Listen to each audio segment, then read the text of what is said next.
what's it been like, Ash? A crazy first week. Yeah, it's been incredible.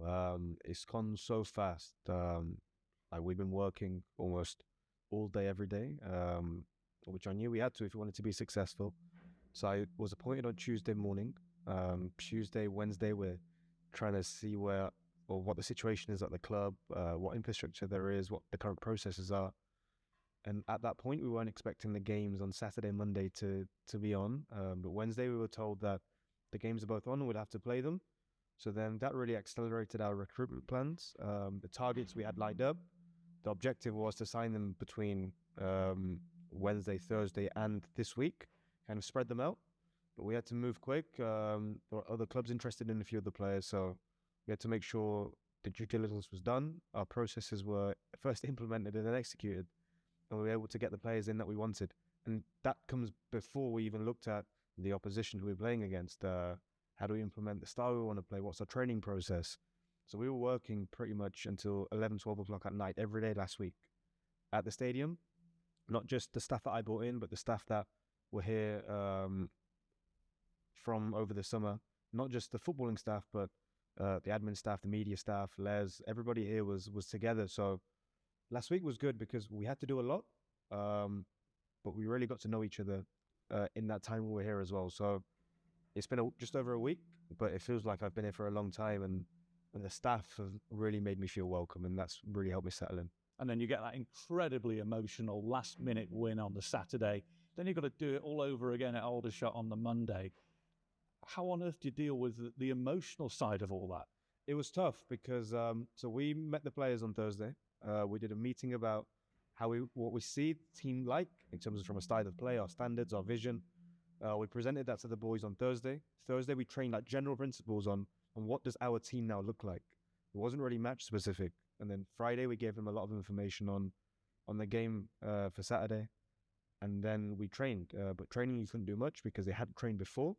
So physically, we were quite limited as to what we could do. So we had a 45-minute session, a lot of work on video and in the rooms at the stadium. And then Saturday, we played. And when the board went up for 10 minutes at a time, I was actually saying to the fourth official, listen, this is too much. Like, look at the context. 1 or 2 minutes will be acceptable. But lucky he didn't listen to me. Yeah? So those two games, obviously there's the recovery, there's preparation for Saturday, but I guess is recruitment still going on? You still need to build the squad?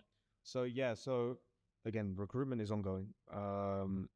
Our job is to make the squad the best it can be at that moment in time and look for the future. So the players that we're signing, the objective is, can they make an immediate impact? Can they help us win games in the National League? Make sure we achieve our objective of staying in the league the next season, but then with one eye on the future. The players that we're signing, we know have got high potential. They're players who have got the talent and the capability to help this club get back into the EFL. So that is one part of the strategy. But this last week and probably the next few weeks, the priority is right. Players with potential for the future, but that can make an immediate impact. Yeah, I was going to ask you about that, Ash. It's a balancing act, isn't it? Surely you've got to deal with, well, first you've got to field a squad, but you have got a project, haven't you? And it's balancing the signings, I guess, between the two. Yeah, we've got to look at where we want to be long term. So in 5 years' time, what situation do we want to be in? And we want to be a club that's in the EFL, that's playing an attractive way of football that people want to come and see. So the supporters that came on Saturday, I hope we gave them an entertaining day where they saw a team that really fights for them, that really represents them and the town they're from. That's important to me. But also, if there's families, there's kids, it's exciting and people want to come back. Because that's how we build our fan base. It's, right, how can we make sure people are coming here to enjoy themselves and have a good day?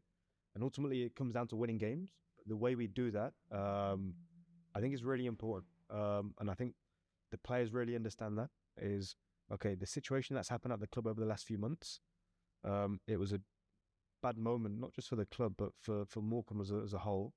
How can we make sure that never happens again, but make sure this is probably one of the days of the week where people are at their happiest when they're coming to watch us play? So when it comes to the contracts for all these new players, is that a mix as well? Is it some way you're looking at longer ones to take you beyond this season, others short-term to get you out of the immediate crisis? So I think... yeah, I'll be transparent. All of the boys that we've signed at the moment, all of the players that we've signed, they're all on minimum 1 year contracts. Some players we've got an option to extend, which which is on us. We can assess that at the end of the season. And some players have got slightly longer term contracts. We haven't publicized the specifics of each player. That's a strategy because of the time consideration and how everything went, the strategy was just to get the players signed, get them announced, get them integrated into the club and make sure they can help us win games. There's no one here on a short-term contract at the moment. In the future, in the next few weeks, months, let's see, maybe we might need a player in a certain position. But one thing I guarantee is every decision I make is one that can help us best win in the situation we're in now. Also make sure in a few years' time, Morecambe is back where it needs to be. How many more players do you think you need at this point?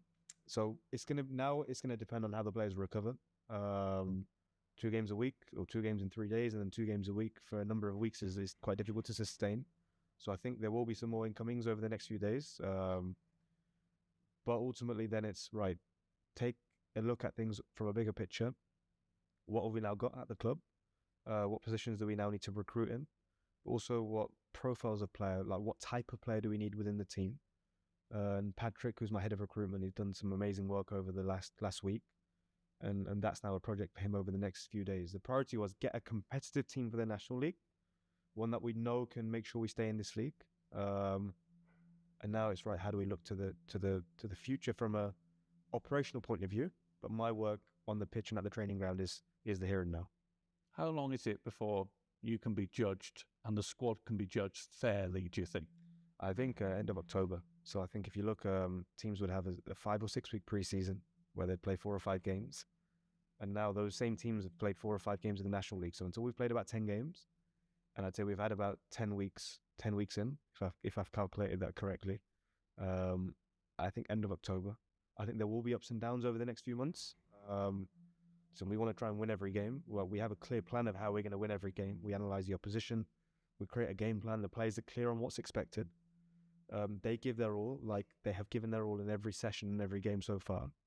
But because of physically how less prepared we are compared to other teams and like the dynamics of the team, like the movements of individual players and the relationships with players within the team, they're not as fully formed yet as what we would have liked.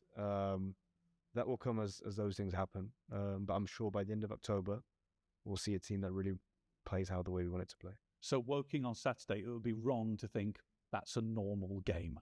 Yeah, I don't think there's a normal game now this season. I think because of the situation, this year is about making sure we stay in the league, making sure we try and win every game, making sure we have a clear process on how to win that game, make sure the players understand what's expected of them.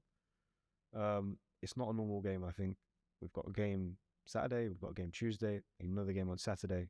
It's very difficult for the players, not just physically, but mentally as well, to go from not training and being at home, keeping themselves fit in the gym or running, to then being in this full-on environment again. It's tough, not just for the players, but also for the staff that are here with us as well. It's going to be a good season.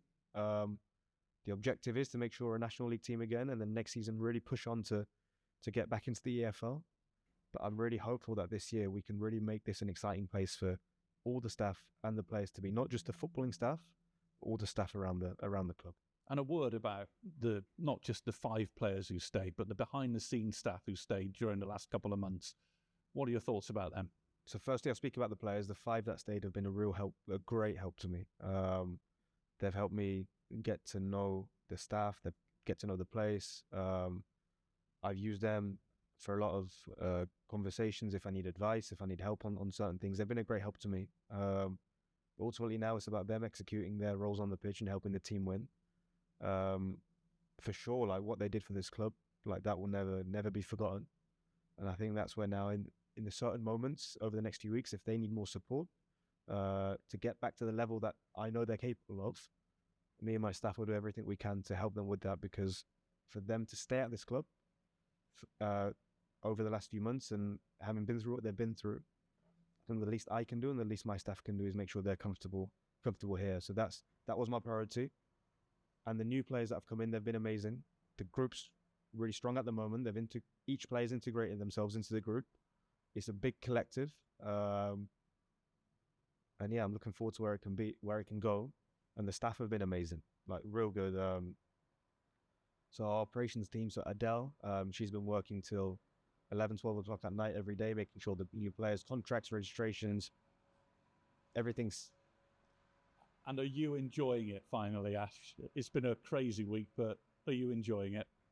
Yeah, it's amazing. I am enjoying it. It's a lot of hard work, so I don't know if enjoyment's the right word, because it's not a game. It's a job. It's real life.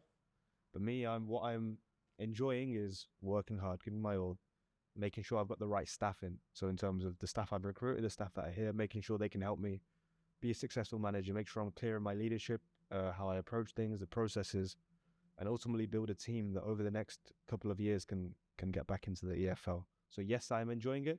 But I don't know if that's the right thing, because I'm gonna work hard and even harder to make sure I'm successful in this role.